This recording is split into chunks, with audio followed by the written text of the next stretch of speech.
right, in this video, we are dissecting word problems that you can use proportions. Remember, proportion compares two ideas. We're dealing with some percents, which means that we're going to have one ratio that is a percent over 100. Okay, which means that we are comparing part and whole. So let me just write that down real quick. As you can see, I have it, we're kind of cut off. This is a 2-page one. Okay, I'll zoom out, see if we can get one page. So I put your proportional setup on all these. Go ahead and check yourself, okay?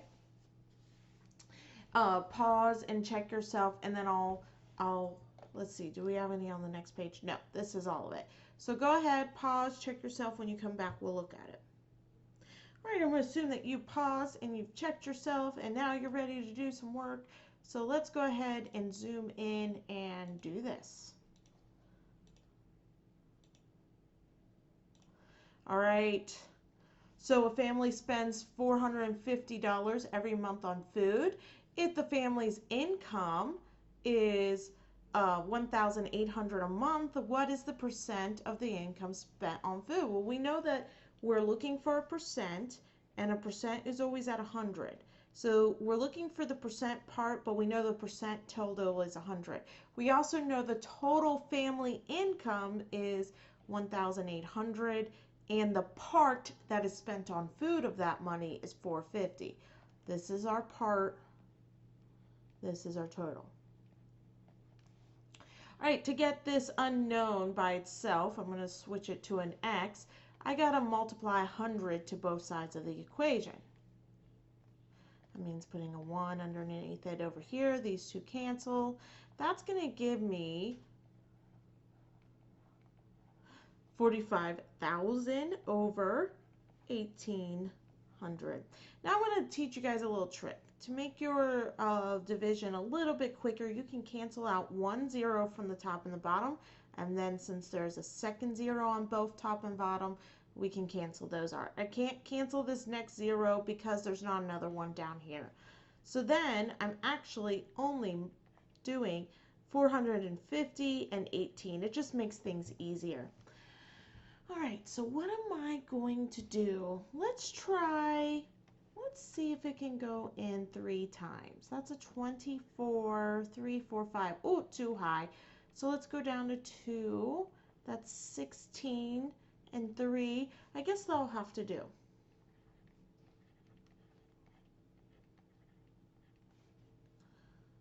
All right, and that is going to give me a remainder of 9. Drop down my 0.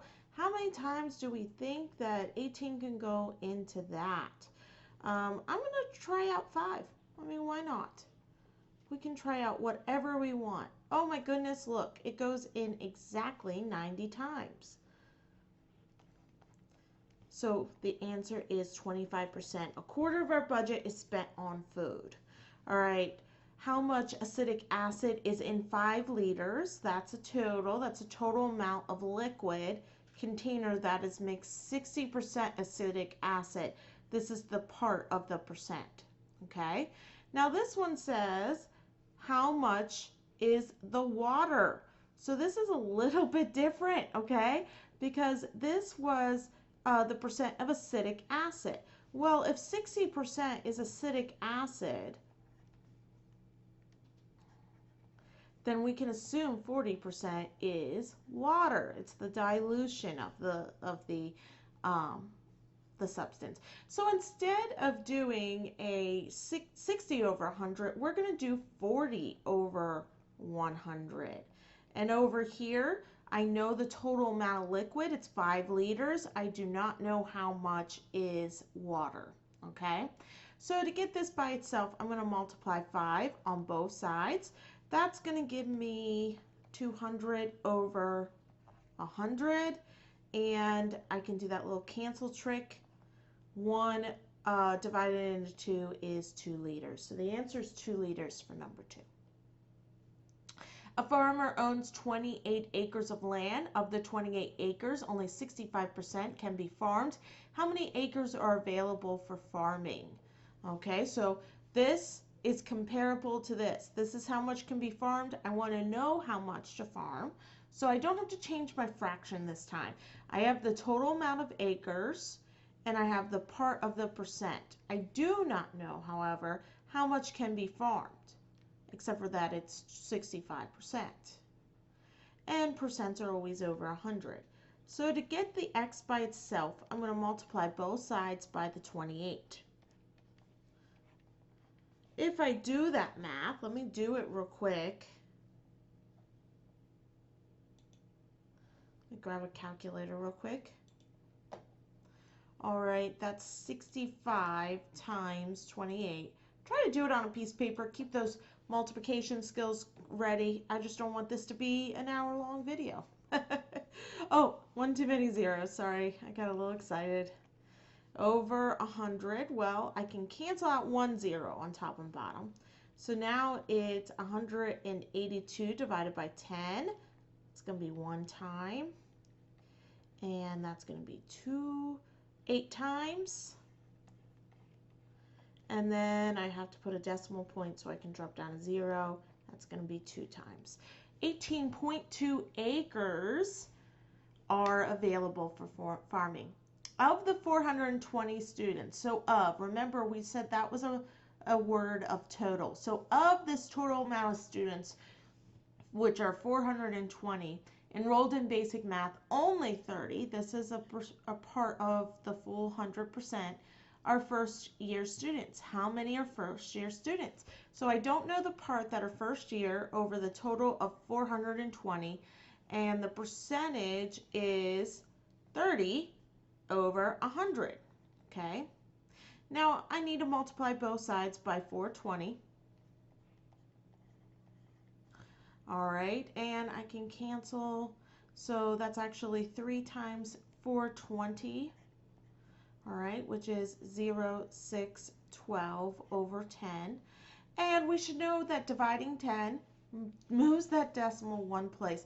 So it's just 128. 128 were first year. Now it also asks how many were not. Well, if there's a total of 420 students and 26 were first year, then we subtract them to figure out how many weren't first year.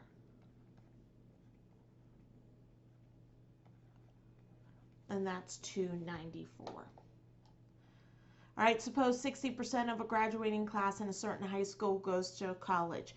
If 240 students from the graduating class are going to college, how many students are in the class? So this isn't the total amount of graduating students, this is just the part that's going to college. So it goes on top in our part, and we don't know what the total amount of students are. And of course, our percent is 60 over 100.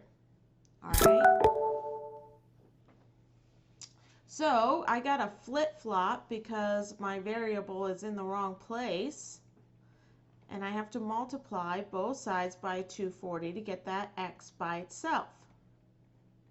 I'm going to cancel some variables, some zeros there. So I have 10 times 240, which is going to give me 2,400 over 6. Well, 6 goes into 24 4 times. So it's 400 students. Add my 2 zeros. All right, in a shipment of airplane parts, 4% were known to be defective. If 15 parts found were defective, this is the part that's defective. We don't know what the total amount of parts are.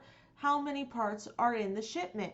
So I know the part is 15. I don't know the total amount of parts in total, defective and non-defective. I do know that it's 3% out of 100. So to do this, I'm going to have to flip-flop my sides. I'm going to have to flip them and multiply both sides by 15. All right, so that's going to give me 1,500 over 3. Well, 3 can go into 1,500 500 times. 2 more. There are 3,200 students at our school. Okay, so that's a total. Okay, that's a total amount of students.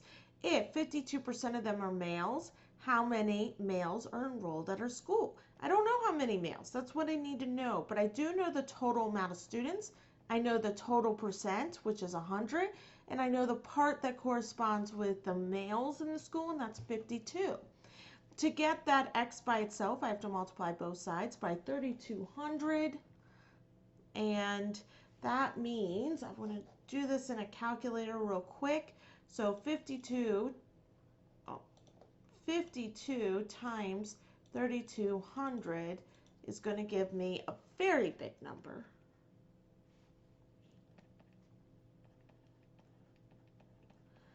And I don't have to do this division. I can just cancel out my zeros.